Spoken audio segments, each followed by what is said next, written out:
Today we will be looking at an inspector calls and evidence that helps us to understand each of the characters.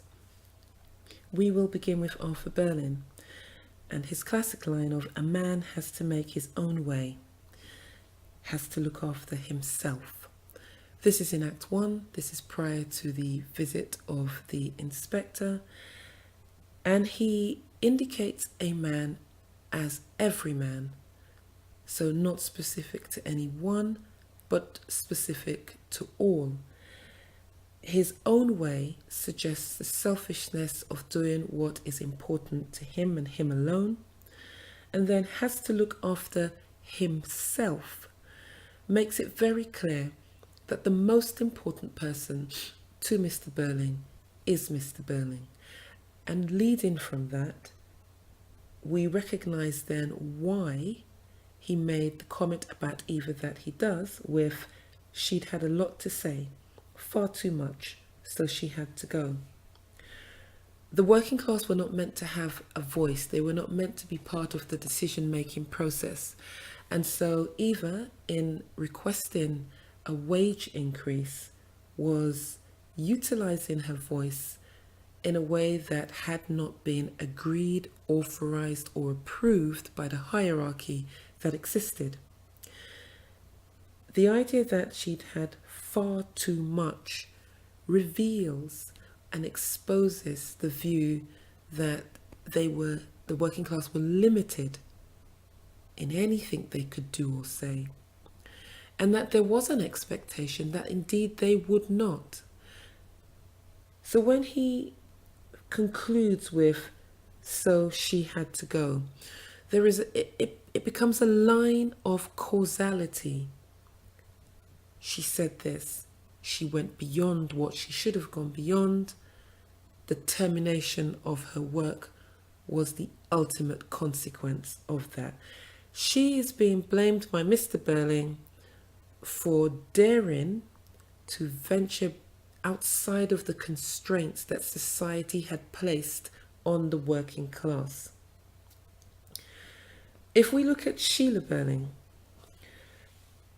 her indication to the audience that there is a little more to Sheila than meets the eye of that of a pampered, wealthy and member of an influential family, is when Sheila says, but these girls aren't cheap labour, they're people.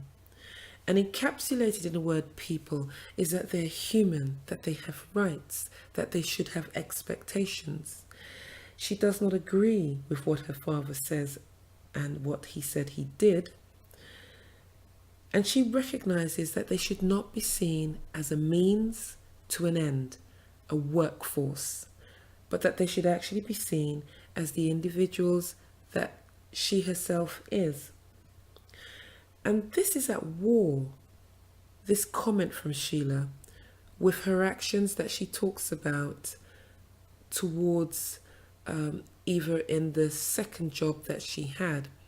It's hard to reconcile what Sheila did with what Sheila believes. And so what we see is a nature versus nurture situation where Sheila has been nurtured to be the pampered, indulged person that she is, but her nature recognizes the wrongness of this behavior, recognizes the selfishness of this behavior. And we see this in her line, I behaved badly too. I know I did. I'm ashamed of it. Each sentence puts her at the forefront of being culpable and the cause of a problem and recognizing that her behavior was abhorrent. I am ashamed of it. If we take a look at Gerald Croft, it is very clear that, like Eric, Gerald has been molded by his father. And he says, hear, to Mr. Berling. And he says, and I think my father would agree to that. A comment on the decision that Mr. Berling made with regards to the situation at his firm.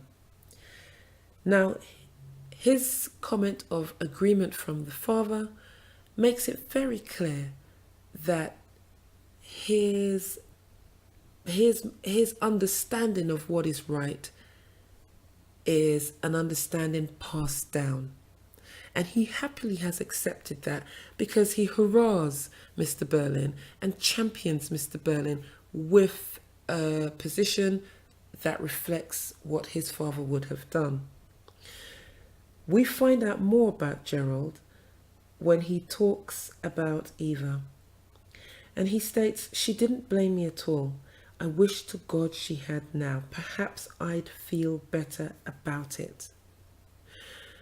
What is there in that statement? Is there a recognition that he has done wrong?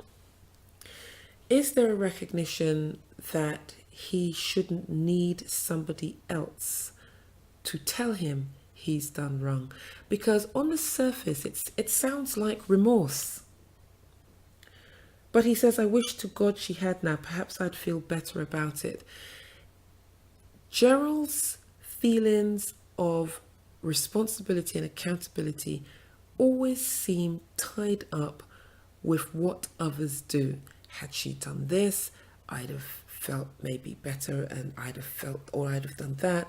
My father would have agreed. Gerald, to all intents and purposes, is not a man who operates in his own right or stands on his own 2 feet and uses the behavior of others to justify his own. If we go to Sybil Berlin, Mr. Berlin's wife, one of the most damning comments she makes is when she repeats what she said to Eva when Eva came to her institution and her organization to ask for some charitable help. And she told Eva, "Go and look for the father of the child. It's his responsibility." Bound up in those last few words are the idea that she doesn't share collective responsibility for the ailments in society. She doesn't bear collective responsibility for problems that others face in society.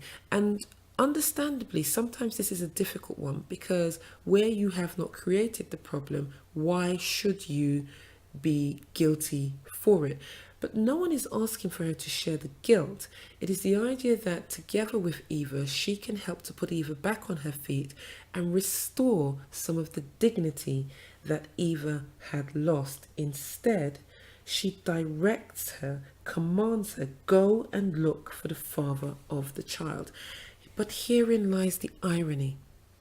The father of the child, as we later discover, is her son. And her son is somebody who has been raised by her.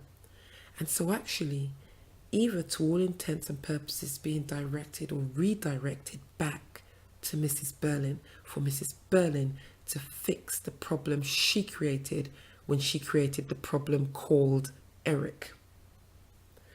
If we take a look at Eric, and he states, "Oh my God, how stupid it all is."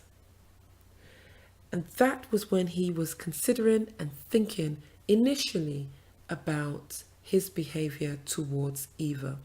And his first inclination is to lump it all into this ridiculous mess, how stupid it all is. There is that separation at first in Eric's mind of the problem from him. Thankfully, that changes, and Eric actually becomes somebody who recognizes his role, is vocal about his role in Eva's demise, and actually points out the error and the lack of recognition in the eyes of his parents. If we take a look at the inspector,